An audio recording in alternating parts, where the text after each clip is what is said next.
আসসালামু আলাইকুম সুপ্রিয় শিক্ষার্থী বন্ধুরা এবং আজকের এই ভিডিও যারা দেখছেন সবাইকে আমাদের বিজ্ঞান শিক্ষা চ্যানেলের পক্ষ হতে স্বাগত জানিয়ে আজকের ভিডিও শুরু করছি। আমি আজকে প্রথম প্রান্তিক মূল্যায়ন 2025-এর প্রাথমিক গণিত পঞ্চম শ্রেণী নিয়ে প্রশ্ন কাঠামো নিয়ে আলোচনা করব। এখানে দেখো পূর্ণমান 100, তো এই 100-র মধ্যে যা পাবে তার 70% নিয়ে এবং বাকি 30% ধারাবাহিক মূল্যায়ন হতে নিয়ে তোমাদের রেজাল্ট প্রস্তুত করা হবে। তো এ ব্যাপারে প্রাথমিক শিক্ষা অধিদপ্তরের যে নির্দেশনা সেটা আমরা দেখতে পাচ্ছি। দেখো 30% ধারাবাহিক মূল্যায়ন ও 70% সামষ্টিক মূল্যায়ন বা লিখিত মূল্যায়ন। তো আমরা এই যে লিখিত যে 70%, এখানে দেখো প্রশ্ন হবে 100-র মধ্যে এখন হতে তুমি যা পাবে তার 70% নেওয়া হবে, কাউন্ট করা হবে। তো দেখি এই প্রশ্ন কাঠামো কেমন হবে।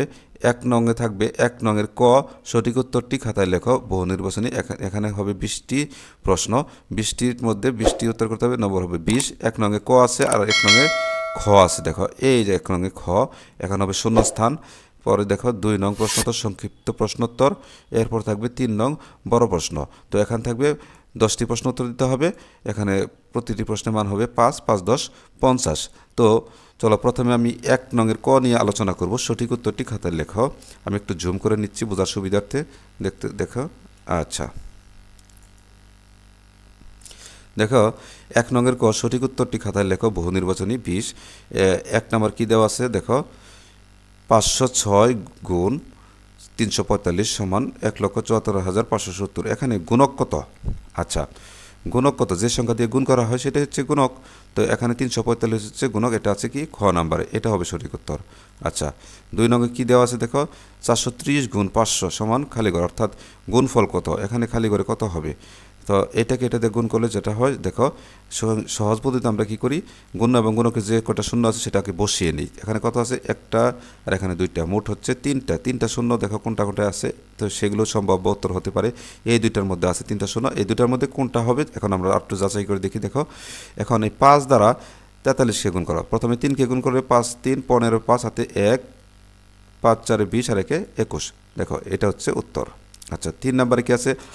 গুণ্য ও গুণকের স্থান বিনিময়ে গুণফল কি হয়? বেশি কম একই কোনোটি নয়, কি হয়? একই হয়। আচ্ছা, 4 নম্বর 1110 গুণ 10 সমান কত? আচ্ছা, এটা আমরা সহজ পদ্ধতি করতে পারি। গুণের শূন্য এবং গুণকের শূন্য আমরা বসিয়ে দিই, 2টা শূন্য, এটার মধ্যে একটা শূন্যটা বাদ, এটার মধ্যে 2টা শূন্য আছে, এটা সম্ভাব্য হতে পারে, এবং এটাই 2টা শূন্য আছে, এটা সম্ভাব্য হতে পারে। তো এই দুটার মধ্যে কোনটা সঠিক আমরা একটু যাচাই করে দেখি। দেখো 111কে 1 দ্বারা গুণ করো, গুণগুলো কত হবে? 111কে 111। দেখো এই যে 111কে 111 আর বাকি 2টা শূন্য, তাহলে সঠিক উত্তর হবে খ। 38,500 ভাগ 687 সমান 56। এখানে ভাগ শেষ 28, এখানে ভাজ্য কত? আচ্ছা, ভাজ্য কত? যখন যে সংখ্যাকে ভাগ করা হয় সেটা হচ্ছে ভাজ্য। 38,500, এই যে ঘ নাম্বার 38,500 উত্তর এটা। 6 নাম্বার দেখো, নিচের কোনটি সঠিক? ভাজক সমান ভাগশেষ বড় ভাজকের চেয়ে, ভাগশেষ ছোট ভাজকের চেয়ে কোনোটি নয়। আমরা জানি ভাগশেষ সবসময় ভাজক থেকে ছোট হয়, তাহলে উত্তর হবে এটা, গ নাম্বার। 7 দেখো, ভাজক 100 ভাগফল 25 ও ভাগশেষ 75 হলে ভাজ্য কত? তাহলে আমরা ভাজ্য নির্ণয় সূত্র দ্বারা এটা নির্ণয় করতে পারবো। ভাজ্য সমান ভাজক গুণ ভাগফল যোগ ভাগশেষ। তাহলে ভাজক 100 ভাগফল 25, 100 আর 25 এখানে গুণ করলে 2500, আর ভাগশেষ 75 যোগ করলে 2575। কোনটা আছে? এইটা 2575। আচ্ছা, 8 53,352কে 702 দ্বারা ভাগ করলে ভাগফল কত? এটাকে তোমরা ভাগ করে নিবে। তো আমরা একটু দেখি, আমরা ভাগ করে দেখি। 53,352 ভাগ 702 সমান 76। তো দেখি আমরা কোথায় 76 আছে, এই যেটা ঘ। তো তুমি তো ক্যালকুলেটর দিয়ে করতে পারবে না, তুমি এখানে রাফ করে নেবে। আচ্ছা, 9 এক হালি ডিমের দাম 48 টাকা হলে 15টি ডিমের দাম কত? এটা ঐকিক নামে বের করবে। এক হালি মানে কয়টি? 4টি ডিমের দাম 48 টাকা, তাহলে একটি ডিমের কত? 12 টাকা। তাহলে 15টি ডিমের দাম কত? তাহলে এটা কি করতে হবে? 12কে 15 দ্বারা গুণ করতে হবে। 12কে 15 দ্বারা গুণ করলে কত হবে দেখি আমরা। 12 গুণ 15 সমান 180। তাহলে দেখো 180 কোথায় আছে? দেখো এই যে 180। আচ্ছা, এরপর দেখো 10 নাম্বার, সেকেন্ড ব্র্যাকেট 9 বিয়োগ প্রথম ব্র্যাকেট 45 ভাগ 9 বিয়োগ 3 প্রথম বন্ধনী ক্লোজ গুণ 2 দ্বিতীয় বন্ধনী ক্লোজ বিয়োগ 5। এখানে শুরুতে কোন বন্ধনীর কাজ আগে করতে হবে? এখানে একটা গাণিতিক বাক্য দেওয়া আছে, এখানে কোন বন্ধনীর কাজ আগে করতে হবে? শুরুতে আমাদের এখানে দেখো বন্ধনী ব্যবহারের নিয়ম থেকে আমরা জানি বন্ধনী থাকলে প্রথম বন্ধনীর কাজ আগে করতে হবে। এই যে ক, উত্তর হবে ক। আচ্ছা 10 গেল। এখন আমরা কি করব দেখি, 11 নম্বর এই পাশে আছে। গাণিতিক বাক্যে যোগ বিয়োগ গুণ ভাগ থাকলে কিসের কাজ আগে করতে হয়? দেখো আগে করতে হয় ভাগের কাজ, উত্তর হবে ঘ। আচ্ছা এখানে দেখো আরেকটি গাণিতিক বাক্য দেওয়া আছে, এটা আমাদের হিসাব করতে হবে। এটা হিসাব করে এখানে 4টি অপশন দেওয়া আছে, 4টা মধ্যে যেটা সঠিক সেটা তুমি খাতায় লিখবে। হিসাব করে দেখো, প্রথম বন্ধনীর কাজ আগে করতে হবে। 3 4 12, প্রথম বন্ধনীর কাজ করলে 12, 24 থেকে 12 বাদ দিলে কত থাকে? 12। পরে দ্বিতীয় বন্ধনীর কাজ শেষ। দেখো 12কে 2 দ্বারা ভাগ করলে 6, উত্তর হবে কত? 6। 13 নিচের কোনটি সম্পর্ক প্রতীক? আচ্ছা ক আছে সমান, এখানে আছে খ 1, গ এখানে কোলন, ঘ ভাগ। আচ্ছা এখানে সম্পর্ক প্রতীক কোনটা বলো? এই যেটা ক। নিচের কোনটি খোলা বাক্য? আচ্ছা ক 7 যোগ ক সমান 13, 7 গুণ 3 সমান 21, এখানে 3 7 21, এটা ঠিক আছে। দেখো 120 ভাগ 40 সমান 3, এটাও ঠিক আছে। 7 নং 63, এখানে আছে 80, এটা কি হয়েছে? হয় নাই, মিথ্যা। তাহলে যে গাণিতিক বাক্য সত্য মিথ্যা নির্ণয় করা যায় সেটি হচ্ছে গাণিতিক বাক্য বা গাণিতিক উক্তি, আর যেটা সত্য মিথ্যা নির্ণয় করা যায় না সেটা হচ্ছে খোলা বাক্য। এখানে দেখা যায় 7 যোগ ক সমান 13, এখানে কি আমরা বলতে পারতেছি 7 কর মান কত? আমরা তো জানি না, তাহলে এটা হচ্ছে খোলা বাক্য। আচ্ছা 15 18 এর গুণনীয়ক কয়টি? 18 এর গুণনীয়ক অর্থাৎ 18 কি সংখ্যা দ্বারা কোন কোন সংখ্যা দ্বারা বিভাজ্য হয় সেটা হচ্ছে 18 এর গুণনীয়ক। 1 দ্বারা হয়, 2 দ্বারা হয়, 3 6 18, 3 দ্বারা হয়, 6 দ্বারা হয়, 9 দ্বারা হয়, 18 দ্বারা হয়, তার মানে কয়টি? 6টি। আচ্ছা 16 মৌলিক সংখ্যার গুণনীয়ক কয়টি থাকে? মৌলিক সংখ্যার গুণনীয়ক সাধারণত মৌলিক সংখ্যা হতে হলে তার শর্ত হচ্ছে 2টি গুণনীয়ক থাকতে হবে অবশ্যই। কয়টি? 2টি, এক এবং ওই সংখ্যা। আচ্ছা নিচের কোনটি প্রকৃত ভগ্নাংশ? আমরা জানি প্রকৃত ভগ্নাংশের হরের চেয়ে লব ছোট হয়। এখানে দেখি 11 ভাগের 12, এটা না। 30 ভাগের 25, এটা দেখা যাচ্ছে হরের চেয়ে লব ছোট, তাহলে এটা হচ্ছে প্রকৃত ভগ্নাংশ। 18 নম্বর যে চতুর্ভুজের 2 জোড়া বাহু পরস্পর সমান্তরাল তাকে কি বলে? আচ্ছা 2 জোড়া বাহু পরস্পর সমান্তরাল থাকলে তাকে কি বলে? সামান্তরিক বলে। আচ্ছা 4টি সরল রেখা দ্বারা সীমাবদ্ধ আকৃতিকে কি বলে? 4টি সরল রেখা দ্বারা সীমাবদ্ধ আকৃতিকে কি বলে? চতুর্ভুজ বলে।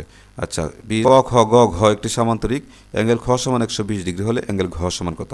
আচ্ছা আমরা জানি সামান্তরিকের বিপরীত কোণ সমান থাকে, তাহলে খ যদি 80 ডিগ্রি হয় তার বিপরীত হচ্ছে ঘ, তাহলে এটা 80 ডিগ্রি হলে এটাও 80 ডিগ্রি, তাহলে উত্তর হবে এই গ নাম্বার। এরপর দেখো 1 খ শূন্যস্থান পূরণ করো। এখানে 10টি প্রশ্ন আছে, পূর্ণমান 10। 1 বাক্সের সবসময় ড্যাশ চেয়ে ছোট। বাক্সের সবসময় আমরা কি জানি? ভাজকের চেয়ে ছোট হয়। 2 10 একটি জোড় সংখ্যা, এটি ড্যাশ বাক্য। আমরা জানি 10 তো একটি জোড় সংখ্যা, এটি সত্য। সত্য হলে কি হবে? এটি কি? গাণিতিক বাক্য। আচ্ছা 3 যদি কতগুলো সংখ্যার কোনো মৌলিক সাধারণ গুণনীয়ক না থাকে তাহলে তাদের গসাগু হবে কত? ড্যাশ। তাদের গসাগু হবে কত? 1। আচ্ছা 4 পূর্ণ সংখ্যা ও ড্যাশ ভগ্নাংশ মিলে মিশ্র ভগ্নাংশ হয়। পূর্ণ সংখ্যা ও প্রকৃত ভগ্নাংশ মিলে কি ভগ্নাংশ? প্রকৃত। আচ্ছা 5 হর একই হলে যে ভগ্নাংশের লব ছোট সেই ভগ্নাংশটি কি হবে? ছোট। 6 সাধারণ গুণনীয়কগুলোর মধ্যে সবচেয়ে ড্যাশ সংখ্যাটিকে গরিষ্ঠ সাধারণ গুণনীয়ক বলা হয়। সাধারণ গুণনীয়কগুলোর মধ্যে সবচেয়ে বড় সংখ্যাটিকে গরিষ্ঠ সাধারণ গুণনীয়ক বলা হয়। দেখো 7 নাম্বার 3 সমস্ত 5/2 এর অপ্রকৃত ভগ্নাংশ কত? আমরা জানি মিশ্র ভগ্নাংশ অপ্রকৃত ভগ্নাংশে পরিণত করতে হলে হর যা আছে তাই থাকবে এবং এই হর দ্বারা পূর্ণ সংখ্যা গুণ করতে হবে। 5 3 15, আর এর 15-এর সাথে 2 যোগ করা 17, তাহলে 5/17, এখানে হবে 5/17। আর যে চতুর্ভুজে 4টি কোণের সমকোণ তাকে কি বলে? যে চতুর্ভুজে 4টি কোণের সমকোণ তাকে বলে আয়ত। 9 2 সমকোণ সমান ড্যাশ ডিগ্রি। এক সমকোণ যদি 90 ডিগ্রি হয় 2 সমকোণ কত? 180 ডিগ্রি হবে এখানে। আচ্ছা 10 যে চতুর্ভুজের এক জোড়া বাহু পরস্পর সমান্তরাল তাকে বলে কি? ট্রাপিজিয়াম। এখানে হবে কি? ট্রাপিজিয়াম। এরপর দেখো 2 নং সংক্ষেপে উত্তর দাও যে কোনো 10টি। 10 দ্বিগুণে 20। আচ্ছা 1 2906 গুণ 801 সমান কত? এটা তোমরা গুণ করে বের করবে। 2 নিঃশেষী বিয়োজন না হলে ভাজ্য নির্ণয় সূত্রটি লেখো। নিঃশেষী বিয়োজন না হলে ভাজ্য নির্ণয় সূত্র কি? ভাজ্য সমান ভাজক গুণ ভাগফল যোগ ভাগশেষ। 3 বন্ধনী ব্যবহারের 2টি নিয়ম লেখো। আচ্ছা বন্ধনী ব্যবহারের নিয়ম কি? বাম থেকে ডানে হিসাব করতে হবে। বন্ধনী থাকলে প্রথমে প্রথম বন্ধনীর কাজ, তারপর দ্বিতীয় বন্ধনীর কাজ, তারপর তৃতীয় বন্ধনীর কাজ, এভাবে করতে হবে। 4 হিসাব করো 12 ভাগ 2 প্রথম বন্ধনী 2 গুণ 3। তাহলে আমরা কি করব, প্রথম বন্ধনীর কাজ আগে করব। 2 3 6, পর 12কে 6 দ্বারা ভাগ করলে 2। আচ্ছা 5 42 থেকে ক বিয়োগ করলে 35 হয়, একে গাণিতিক বাক্যে প্রকাশ করো। এটা করবে 42 বিয়োগ ক সমান 35। আচ্ছা 6 ক বিয়োগ 4 ভাগ 6 সমান 6। এখানে ক এর মান কত হলে গাণিতিক বাক্যটি সত্য হয়, তাহলে এটাকে তোমরা হিসাব করে বের করবে এটা। আচ্ছা 7 এক মৌলিক সংখ্যা নয় কেন? আমরা জানি মৌলিক সংখ্যা হওয়ার শর্ত হচ্ছে দুটি গুণনীয়ক থাকতে হবে। যেহেতু 1 এর গুণনীয়ক একটি, তাই এটি মৌলিক সংখ্যা নয়। 8 12 এবং 18 এর গসাগু কত, এটা বের করবে। 9 35 এবং 21 এর লসাগু কত, 10। 11 ভাগের 78কে মিশ্র ভগ্নাংশে প্রকাশ করো। 11 যে আয়তে 4টি বাহু সমান তাকে কি বলে? যে আয়তে 4টি বাহু সমান তাকে কি বলে? বর্গ বলে। আচ্ছা 12 এক সমকোণ সমান কত ডিগ্রি? 90 ডিগ্রি। তো এখানে 12টি প্রশ্ন আছে, এখান হতে তুমি 10টি প্রশ্নের উত্তর দিবে। আচ্ছা এরপর দেখো 3 নং, এখান হতে দেখো 13 নং সহ যে কোনো 10টি প্রশ্নের উত্তর দাও। এখানে প্রতিটি প্রশ্নের মান হচ্ছে 5 5 10 50। তো আমি যাচ্ছি এদিকে, দেখো 1 নাম্বার, গ্রামবাসীরা গ্রামের রাস্তা মেরামতের জন্য টাকা তোলার সিদ্ধান্ত নিলেন। গ্রামে 324টি পরিবার আছে, প্রত্যেক পরিবার যদি 250 টাকা করে জমা দেয় তাহলে সর্বমোট কত টাকা হবে? আচ্ছা তাহলে এটা বের করতে হলে কী করতে হবে আমাদের? একটি পরিবার দেয় 250 টাকা, তাহলে 324টি পরিবার দেয়, তার সহজ আমরা গুণ করে বের করব। 2 নাম্বার, একজন লোক প্রতি মাসে 850 টাকা করে সঞ্চয় করেন, কততম মাসে তার সঞ্চিত টাকা 50,000 অতিক্রম করবে? উত্তর ক্রমবাচক সংখ্যা। তাহলে কততম মাসে এইটাকে 850 দ্বারা কি করব? ভাগ করব। ভাগ করলেই যে উত্তর হবে সেটাকে আমরা কি করব? ক্রমবাচক সংখ্যায় লিখব। 3 6টি চেয়ার ও 4টি টেবিলের মূল্য একত্রে 9,570 টাকা। একটি চেয়ারের মূল্য 625 টাকা হলে একটি টেবিলের মূল্য কত? আচ্ছা এটা আমরা হিসাব করে বের করব। প্রথমে যেহেতু একটি চেয়ারের মূল্য দেওয়া আছে, এখান হতে আমরা কি করব? 6টি চেয়ারের মূল্য বের করব গুণ করে।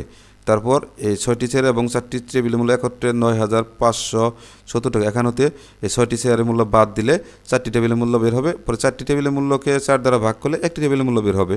আচ্ছা 4 মা এবং পুত্রের বয়সের সমষ্টি 60 বছর। মায়ের বয়স পুত্রের বয়সে 3 গুণ, তাদের প্রত্যেকের বয়স কত? আচ্ছা বের করবে এটা। 5 ভাজক 78, ভাগফল 25 এবং ভাগ শেষ হলো ভাজকের 1/3, ভাজ্য কত?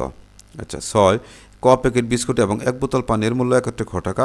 1 প্যাকেট বিস্কুটের মূল্য 18 টাকা এবং 1 বোতল পানির মূল্য 12 টাকা। ক ক এবং খ এর সম্পর্ক একটি গাণিতিক বাক্যের মাধ্যমে লেখো। ক এর মান নির্ণয় করো যখন খ সমান 120। আচ্ছা 7 একজন শিক্ষক 42টি কলা, 84টি বিস্কুট এবং 105টি চকলেট কোনো অবশিষ্ট না রেখে শিক্ষার্থীদের মধ্যে সমানভাবে ভাগ করে দিতে চান। সর্বোচ্চ কতজন শিক্ষার্থীকে তিনি এগুলো সমানভাবে ভাগ করে দিতে পারবেন? আচ্ছা তাহলে এটা কি করতে হবে? সর্বোচ্চ কথাটা এখানে আছে, কতজন শিক্ষার্থী সমানভাবে ভাগ করতে পারবে, ভাগ করে, তাহলে এটা কি করতে হবে? গসাগু করতে হবে। আচ্ছা 8 নাম্বার, 3টি ভিন্ন রঙের ঘন্টা আছে। লাল রঙের ঘন্টা 18 মিনিট পর পর, হলুদ রঙের ঘন্টা 15 মিনিট পর পর এবং সবুজ রঙের ঘন্টা 12 মিনিট পর পর বাজে। ঘন্টাগুলো সন্ধ্যা 6টায় একত্রে বাজলে পুনরায় কখন একত্রে বাজবে? আচ্ছা তো এখানে একটা জিনিস খেয়াল করো, এখানে দেখবে একত্রে বাজলে, একসাথে বাজলে, পুনরায় কখন বাজবে, পর পর বাজলে, এই শব্দগুলো থাকলে বুঝবে এটা কি করতে হবে? লসাগু নির্ণয় করতে হবে। আচ্ছা 9 নাম্বার, 3 সমস্ত 3.5 মিটার ও 2 সমস্ত 3-এর 1 মিটার দৈর্ঘ্যের 2টি ফিতে একত্রে কত মিটার? এটা কি করতে হবে? একত্রে মানে যোগ করবে এটা। আচ্ছা 10 গীতার কাছে 1 সমস্ত 4.5 লিটার ও মামুনের কাছে 8/13 লিটার জুস আছে, কার জুসের পরিমাণ বেশি এবং কত বেশি? আচ্ছা এটা কি করবে? কার জুসের পরিমাণ, তাহলে এটা অপ্রকৃত, এটা হচ্ছে মিশ্র, এটাকে মিশ্র বানাবে। মিশ্র বানানোর পর সমহর বিশিষ্ট বানাবে, কারণ তুলনা করতে গেলে আমাদের হয় সমহর বানাইতে হবে, না হয় সমলব বানাইতে হবে। সমহর হর একই হলে যে ভগ্নাংশের লব বড় সেই ভগ্নাংশটাই বড়। এভাবে বের করে তাদের কী করবে? কার বেশি বের করবে এবং কত বেশি হলে বেশিটা থেকে কমটা বাদ দিলে কত বেশি সেটা পার্থক্যটা বের হবে। 11 হিসাব করো, অর্থাৎ এই যে আমরা যে আগে সরল করেছি এই সরলটা করতে হবে, এটা ভগ্নাংশের হিসাব। এরপর 12 নম্বর, 8টি ডিমের দাম 72 টাকা, এর 30টি ডিমের দাম কত? এটা ঐকিক নামে করবে। 8টি ডিমের দাম 72 টাকা, একটি ডিমের দাম কত? 8 নং 72 9 টাকা, এর 30টি ডিমের দাম কত? তাহলে 9কে 30 দ্বারা গুণ করবে, পেরে যাবে। 13 নং হচ্ছে কম্পালসারি, দেখো এটা অবশ্যই দিতে হবে। 5 সেমি বাহু বিশিষ্ট একটি বর্গ আঁকো এবং এর 3টি বৈশিষ্ট্য লেখো। একটি বর্গ আঁকবে এবং বৈশিষ্ট্য লিখবে। বর্গের বৈশিষ্ট্য তোমার পারো, বর্গের প্রত্যেকটি বাহু সমান ও সমান্তরাল, এর প্রত্যেকটি কোণ সমকোণ, এর 2টি কর্ণ রয়েছে। তো আশা করি বুঝতে পেরেছো। এখানে 13 নংটা দিবে অবশ্যই, আর বাকি দিবে কয়টা, এখানে 1 থেকে 12 নং পর্যন্ত 9টা, আর এ একটা 10টা, অর্থাৎ 13টা হতে 10টা দিবে। আমি আবার বলছি, এখানে 100-র মধ্যে পরীক্ষা হলে এখানে হতে নেওয়া হবে 70, আর বাকি 30% নেওয়া হবে, 30 নেওয়া হবে ধারাবাহিক মূল্যায়নে। ধারাবাহিক মূল্যায়ন হচ্ছে দেখো ক্লাস চলাকালীন সময় ক্লাস টেস্ট বা মাসিক মূল্যায়ন যে নেওয়া হয় সেগুলোর হতে 30% নেওয়া হবে, আর এখানে হতে নেওয়া হবে 70%, মোট হবে 100%। আশা করি বুঝতে পেরেছ। ভিডিওটি যদি একটু হেল্পফুল হয়ে থাকে তাহলে অবশ্যই একটি সাবস্ক্রাইব করবে, এই আশাবাদ ব্যক্ত করে আজকের মতো এখানেই শেষ করছি। আবার দেখা হবে নতুন কোনো ভিডিওতে, নতুন কোনো টপিকে। সে পর্যন্ত সবাই ভালো থাকো। আল্লাহ হাফেজ।